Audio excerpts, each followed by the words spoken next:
Cool. All right. Mega bombs. Let's do this.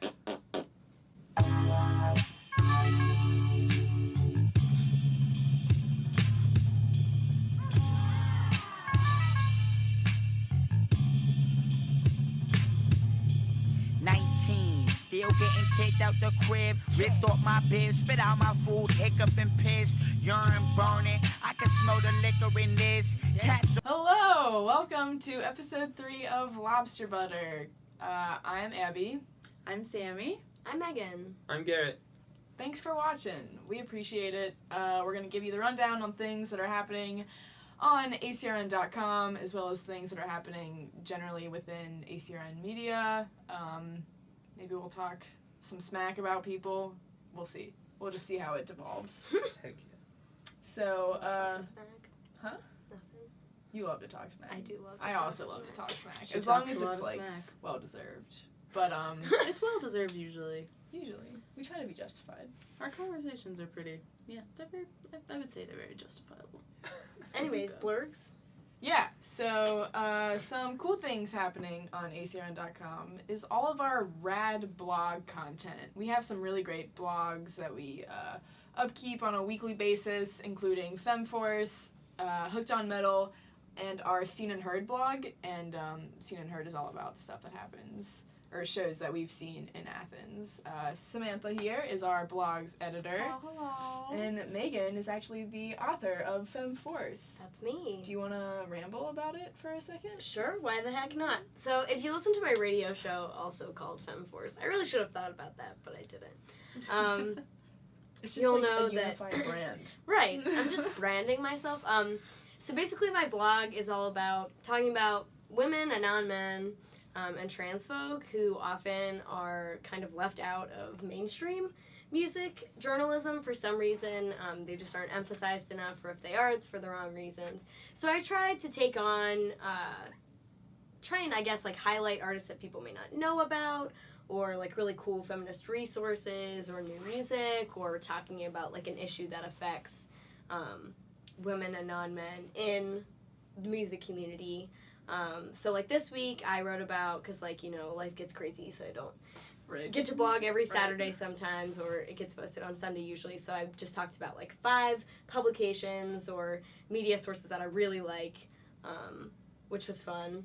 And I got like lost in Rookie Mag's website for like an hour. I was like, oh, there's so much cool stuff in here. I need to get out. But it's a lot of fun, and like it's cool to see artists who I talk about respond to it. Like Mitski read one of my posts, and I was like, Crying, like, I'm freaking out. so glad that like I didn't seem like an idiot, and like I do truly understand your music, because Mitski's a champ. But She's a champ. Shout out to Mitski. seriously, For real, Mitski, if you're watching this, we at ACRN think that you're a hero.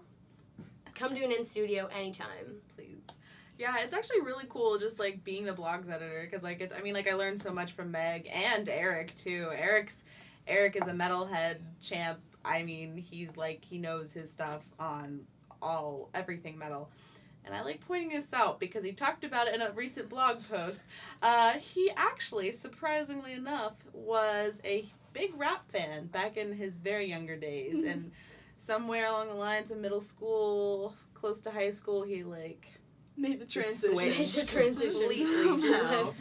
flipped it around. But no, it's pretty good. Like they both of their blogs are super awesome, and I always really want to have more people to like write blogs. I want to read more and edit more and like just have more content. You know, it's like it's cool. And actually, I think we'll have some new blogs in the near future. Is that what I'm trying to say? The near future. In the Or future. just on the Near comedy. is a very hard 4-letter word. Every word today It's has hard. been a hard thing. You didn't know the word fine earlier. Sammy Yeah. legit She was, like, for like a snapping her minute was fingers. like, what's that word for the you pay and it's a bet, and we're like, You get in trouble. fine, a fine, and she was like, that's it. It was wacky. Whatever. But if you would like to start a blog, reach out to us. You can reach us at Editorial for ACRN at gmail.com, and that is the number 4. True. Oh, also, we need to talk about Editor's Den, because that's a new Yes. thing that we started too. Yes. Editors of ACRN are every week we're just going into like the bowels of the internet music world and just like writing about stuff that we find, and whether we like it or not, it's there and we're gonna talk about it. So someone actually commented on my blog post, which I was really excited about. He like actually responded to the things that I said, and it wasn't like nice, but it wasn't hateful. I Which wasn't is really know fitting. I wasn't sure how to take it. Yeah, he was like, I think you missed the point of the music, ... Or did you? I was like, I don't know, dude. Did I? Did I? I don't know. You tell me. You tell me. A Very very ambiguous. kind blogs critic. Huh? Said a very kind blog critic. Yeah, I was like, be Very firmer indifferent. in your opinion and your feedback. He said something at the end that was weird. I don't know. Yeah, something about like, obviously there are masochists out there who like to listen to music that's gonna give them a headache. Which I Who should did understand. you who did you Who is speak this of? man? Okay, never mind. I was gonna say who is this masochist market, but I can think of at least 4 people that fall into that category. Yeah. So never mind. Yeah. What band? Oh my god. Rest in peace, rest in Abby. I'm joking. Bye. Um, Masochist music. Okay, the musician's name is... Whoa. The musician's name is Sven Adderton, Hell and he makes, like, electronic funk, and it just sounded, like, dirty and seedy, and, like, I kind of wanted to vomit when I was listening to it, so I was like, stop! And I pretty much wrote about wanting to vomit while listening to I it. feel that. We're Yeah. on deep level. Yeah. Something else that might make you want to vomit while you listen to it is the new album from Merzbow and Shoo Shoo. Our good friend Jordan Matthias reviewed it, and it's a noise album, I believe. It's very dense. Yeah, yeah. I actually edited that review, Mhm. and I did it at like 9 a.m. on a sunny Wednesday, I think. Yeah. And Did you listen to it? well, I was reading Jordan's review, and I was like, this sounds really interesting. And I like have been trying to get into like noisier, more dissonant stuff lately. Mm-hmm. So I was like, I'll check this out. And then the first like minute was just like, which is cool in some respects, but it was sunny, and I was trying to get my day going. Right. Speaking of earplugs, Godspeed You, Black Emperor is a band that's often loud. They're post-rock. I haven't listened to this album yet, but I've heard that it actually has a positive spin on post-apocalypse, which I believe is a quote that I stole, not necessarily directly from AD Club's review of it.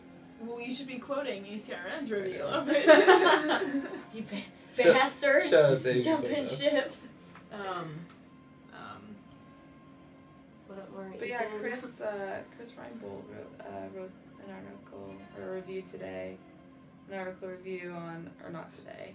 Oh god. What are you saying? Who are you? Fine. He reviewed their album this week.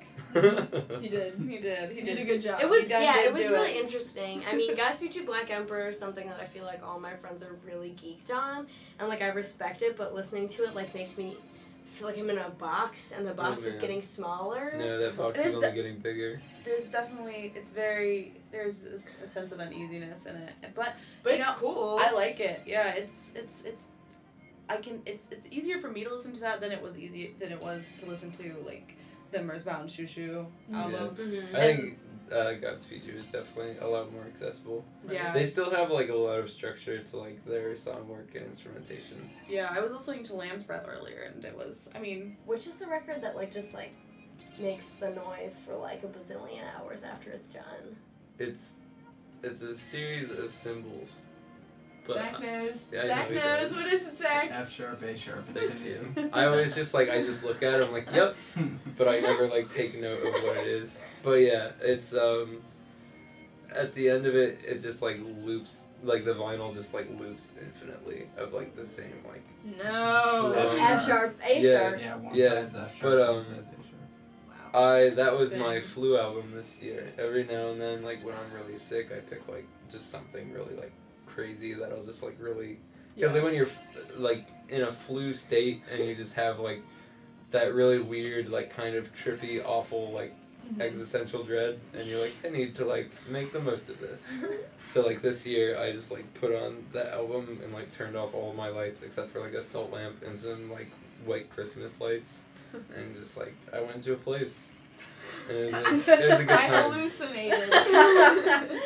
My like flu fever. Yeah, only on natural fever drugs. Wow. Totally on like the opposite end of the spectrum. We had like two really noisy things, and then Action Bronson and Earl Sweatshirt were both reviewed. Right. And they were really interesting reviews. I really like the new Earl record. I think it's like cool and personal, and Earl like lives up to his hype. I feel like that he's one of the few like odd future rappers that I'm really like. I appreciate the hype. Yeah. You know, I mean, and I enjoy actually. I definitely was really big into Odd Future in high school, but I mean, it's just I've had a consistent love for Earl Sweatshirt. And this album is amazing. And Eli Shoop wrote it, and he did Scoop. Eli Scoop wrote Earl the review on Earl Sweatshirt. I don't like shit. I don't go outside. Yeah. That's what the album's called. Eli's a great reviewer. He really is. He always has really like good. Eli is good at summaries. like tying things together. Too. He is. In like a really like interesting way, and to the point where like I'll read his reviews. And Eric is really good at this too. And I think we've talked about how Eric is a really strong like metal historian and just like a fascinating way. But like Eli has that too, where he can really bring things together that like really allows you to like connect it. Like his review of Lightning Bolt a few weeks ago is just phenomenal. And not only really got me into Lightning Bolt, but like really made me look into some other bands that I didn't have. Like, Yeah, his review of Viet Cong is what made me listen to the album. Yeah. Definitely. But Action Bronson, I always think is like this weird, like, I don't know. I hear so many split opinions about Action Bronson. Travis Boswell, who was on episode 2 of Lobster Butter, he loved that album. He gave it a 4 out of 5. What negative opinions or like what are the split opinions that you've heard? I just hear that like people don't take him seriously, which is I'm not particularly sure why. Like I don't really ever hear like a reason why. I remember watching like him on a radio show freestyling, and it was like interesting. Yeah. But like Action Bronson just seems like very like Travis described Action Bronson, I think, perfectly. From everything I've heard of Action Bronson, like the loud guy at the party, but like he's funny, so everyone puts up with him. Yeah. That like kind of is what I could pull from that. I don't believe that Travis talked about like his lyrical prowess as much as his like ear for really good tunes. Right. Because he talks about how he has a live band like well, actually, tracking all of these raps and how it just works really well. Travis did talk a little bit about the lyrics. He mentioned that Action Bronson was very witty and clever in the review just a bit. Well, I mean, it wasn't. He definitely Probably just like didn't read it close enough. No. You know what? I read a lot of stuff. I understand. No. He totally talked way more about the live music in it, and it was just at the end where he like kind of mentioned lyrics. So it was definitely he accented the live music way more. But I think that's a really cool thing. That's like one of the reasons why I still enjoyed like Death Grips so much is like the fact that Zach Hill is. Looking at bringing Death Grips into this. No, over in the I corner didn't get to from do our the reviews, producer, so I Zach have Baker. But Zach Hill like does all of their drum work and he like does it live, and like when you listen to it and like for the most part whenever you hear like some like crazy like percussion on a rap album, you're like, yeah, like that's a cool thing that they did in the studio. But like bands that can do that live or like bring that into like the instrumentation, I think it's really cool. What the hell are we talking about? yeah, So where did we leave off there? I mean, we were just talking about live bands with hip hop artists. K-Flay. Talk about K-Flay. Well, K-Flay's just really cool. Her live show is definitely really interesting because it's her and a live drummer. And I mean, she like runs all the samples and loops everything, and it just like it makes the performance a little bit more engaging, because I feel like when you see someone on stage like with a laptop and like drum machines and stuff, it just feels kind of like weird. Yeah. And it also just makes it like louder and bigger, and I think that's cool potential. And if you don't listen to K-Flay, you should. Watching K-Flay like build up like the samples too. It adds to the emotion too, Yeah, because I mean her music is very much like sad girl rap, so. But anyways, On the total opposite end of sad girl rap, true. ACRN Media will soon be publishing a what would you describe it? Like an artist feature on Megawave, who is an Athens local band. They're like really noisy shoegaze. Yeah. Ride the wave. Okay, so I'm just gonna talk about this really quickly. So if you ask Megawave, they'll say they're a rock and roll band. No, they're not. And they're like, people compare us to a shoegaze. I'm looking at you, Megawave. People compare us to a shoegaze band, but we're not really a shoegaze band. And then you see them WWE live, call out. and they've got like, they're looking at their pedals. They have 10 There's not a lot of million singing. pedals. It's noisy, and like, all of them listen to a poop ton of shoegaze. Yeah. So I understand you don't want to be compared to shoegaze, but it's an easy jump to make. You can't blame people for being like, yeah, Megawave is a shoegaze band. I didn't know what shoegaze was until a year ago, so. Nothing's wrong with shoegaze, man. Yeah, I was like, what? Like I had heard it, I just didn't know what it was because called. they're gazing at their feet as they stomp on pedals. But yeah, we filmed like a live. Yeah, it was like a performance. takeaway Right, show. okay. Yeah. I think we recorded a few different songs. I think it's There was like a a 30 minute. there was a smoke machine. Yeah. It was in the Bat Lounge. We had a Which is so projector, DJ. There was a fog machine. The- Yes. Yeah, smoke machine, fog machine. But Potato. Smoke machine. seems DJ. dangerous. the lead singer and I believe guitarist, right? Yeah. Of He plays guitar. of Megawave was in some really beautiful lighting. We have a photo of him that looks like he could probably be Bruce Willis's stunt double from Die Hard. Oh, So, nice. That I'm is real nice. stoked on the whole thing. Overall. Yeah, it'll look really cool. It from everything I've heard, it's gonna be like a really visually exciting Yeah. video. And it's always cool to have content from local artists. So More content from local artists that we will have before you know it is an actual like artist profile on Sweet Lil, and we're just gonna sit down with them, ask them some questions about their tunes. Huh? They're recording an EP right now. Yeah. They're almost done with it, yeah, actually. They're first. And Harold, the guy who's doing their EP and is in Sweet Lil, also did Megawave's EP. So Yeah, he like produces a lot of yeah, stuff. for he's a us. busy boy. Right. He's so, great too. His audio sounds really good. anybody? Oh, sorry. Be on the lookout for that, and other things to be on the lookout for. We have a Record Store Day feature coming up soon. We just asked our writers what releases they're most excited about. So if you care about our opinions, you should read it when it's posted. Garrett is also writing an article about the history of Hoffa's, which is our local record store, and our news editor Brittany, who is not present. Why is everyone smiling? I don't understand. We're just being pleasant. Okay. Our news editor is writing a feature about the comeback of vinyl, so that will be cool. Heck yeah. I'm excited to read the history of Hoffa's. Yeah, it was a really fun time. Andrew has really validated me because he's really cool. So like being friends with Yeah, him makes you yeah. feel better Well, about yeah, yourself. because he's like he's the cool record guy. He And when I came to Cool Athens, record guy. when I came to Athens as a fresh-eyed freshman, fresh-eyed was not the metaphor I wanted. Anyway, Bushy tail. I that's Dewy-eyed. fair. Doe-eyed, that was the one I wanted. I don't know what but the hell the I phrase skipped is. like all of the moral of the story. I skipped like all of the orientation like bullshit Oh, because yeah. it was just like Dude, really good painful. call. That stuff sucked. Yeah, and like so I decided to just like wander uptown and like sort of explore on my own, Mhm. and naturally found myself in Hoffa's for the first time, and I picked out like a few records. I bought like a Sigaros record that I didn't really give a shit about. You just honestly, wanted to be cool. I'm gonna be genuine. I did it 100% for the cred, which I know better now.